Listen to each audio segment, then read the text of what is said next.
परमेश्वराने मोशेला सिनाई पर्वतावरती 10 आज्ञा दिल्या. इस्रायली लोकांसाठी ह्या 10 आज्ञा म्हणजे त्यांच्या संपूर्ण जीवनासाठी आवश्यक असलेल्या मार्गदर्शक अशा आज्ञा होत्या. त्या आज्ञांचं पालन करायचं म्हणजे परमेश्वराचं स्वामित्व प्रभुत्व स्वीकारायचं आणि त्याद्वारे एक अत्यंत आनंदी स्वच्छंदी असं जीवन जगायचं. दुर्दैवाने इस्रायली लोकांच्या हातून नेमक्या ह्या सर्व 10 आज्ञांचं पालन होण्याऐवजी आज्ञाभंग होत गेला. ती पहिली आज्ञा देण्यात आली होती की एकाच देवाला भजायचं, मूर्तीपूजा करायची नाही. ही आज्ञा प्रत्यक्ष कृतीत उतरविण्याऐवजी ज्या सिनाई पर्वतावरती ही आज्ञा देण्यात आली त्याच पर्वताच्या पायथ्याशी त्यांनी सोनेरी वासरू केलं आणि त्याची पूजा आरंभिली.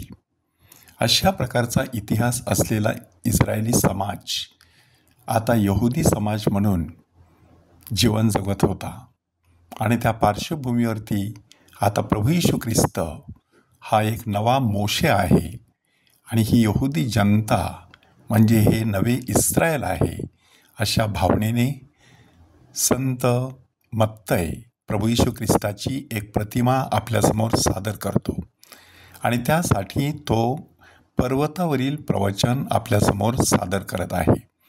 त्या पर्वतावरील प्रवचनामध्ये सुरुवातीला धन्योद्गार आणि कालच आपण पाहिल्याप्रमाणे प्रभू येशू ख्रिस्त आपल्या सर्वांना खूप सुंदर अशी उपमा देतो आणि ती उपमा म्हणजे आपण जगाचा प्रकाश आहोत, आपण पृथ्वीचे मीठ आहोत. आता प्रभू येशू ख्रिस्त आणखी पुढे जातो आणि 10 आज्ञांमधील काही आज्ञांचं सखोल स्पष्टीकरण देतो. ह्या स्पष्टीकरणांचं वैशिष्ट्य असं आहे की केवळ बाह्य आज्ञापालन नव्हे तर आंतरिक मनस्थिती जी आहे ती मनस्थिती ह्या 10 आज्ञांसाठी अनुकूल असणं गरजेचं आहे असं प्रभू येशू ख्रिस्त दाखवून देतो. त्यातील आज 5व्या आज्ञेवरती प्रभू येशू ख्रिस्त सुंदर असं भाष्य करत आहे. ती 5वी आज्ञा अशी होती की कुणाचा जीव घेऊ नकोस किंवा खून करू नकोस. परंतु प्रभू येशू ख्रिस्त ह्या खुनाच्या कृतीच्या मुळाशी जातो. त्या मुळाशी काय दडलेलं असतं? राग. आणि म्हणूनच एखाद्या व्यक्तीला तुम्ही रागाने मूर्खा म्हटलं, अरे वेडगळा म्हटलं, म्हणजे त्यासाठी होणारी जी शिक्षा आहे ती शिक्षा अत्यंत कठोर असणार आहे असं प्रभू येशू ख्रिस्त सांगताना आपण ऐकतो. ह्याचा अर्थ काय आहे की खुनाचं मूळ रागामध्ये दडलेलं असतं. सर्वच प्रकारचा राग वाईट असतो असं नव्हे. बिशप फुलटन शीन यांनी सांगितल्याप्रमाणे काही राग जो असतो तो सात्विक संताप असतो, परंतु काही प्रकारचा राग असतो तो वैयक्तिक राग असतो. आपला राग हा वैयक्तिक आहे की सात्विक संताप आहे हे कसं समजायचं? त्यासाठी बिशप फुलटन शीन ह्यांनी 3 निकष आपल्याला सांगितलेले आहेत. त्यातील पहिला निकष आहे की उदात्त कारणासाठी जर आपल्याला राग येत असेल तर तो सात्विक संताप आहे. जेरुसलेमच्या मंदिरामध्ये बाजार भरलेला, माझ्या पित्याची बाजारपेठ करू नका, लुटारूंची गुहा तुम्ही केलेली आहे, हे प्रार्थनेचं मंदिर आहे, अशा उदात्त विचाराने येशूने आपल्या हातामध्ये चाबूक घेतला. म्हणजे हा आहे सात्विक संताप.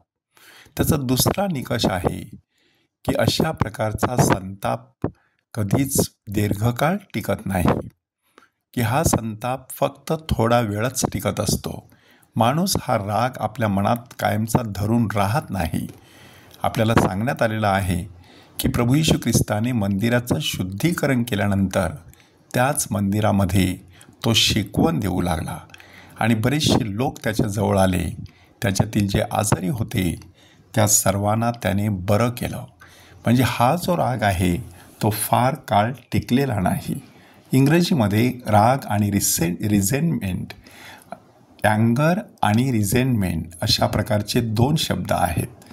राग म्हटल्यानंतर हा राग तात्पुरता असू शकतो, परंतु रिझेंटमेंट मात्र बराच वेळ टिकत असते.